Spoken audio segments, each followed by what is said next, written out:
Қайырлы күн баршаңызға. Өте дәмді, шашырап тұратын картофель пай дайындаймыз. Ол үшін ең алдымен бір картофелімізді жақсылап жуып, Корей теркасынан осылай өткізіп аламыз.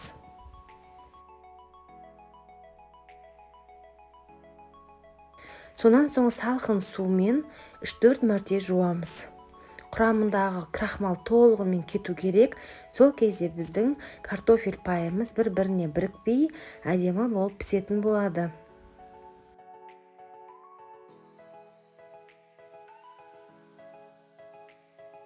Сонан соң құрғақ майлыққа артық суларын сіңіру мақсатында сүземіз және де жақсылап кептіреміз.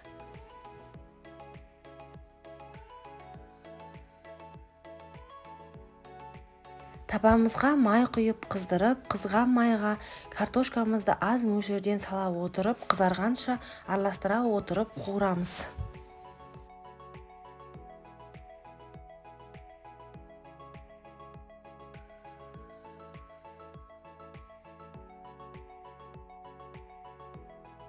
Сонан соң сүзгішпен құрғақ майлықтың үстіне сүзіп аламыз.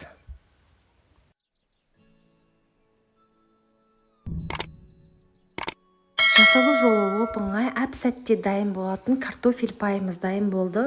Егер сіздерге видео ұнаса, поделиться батырмасын басып, достарыңызбен бөлісе отырыңыздар.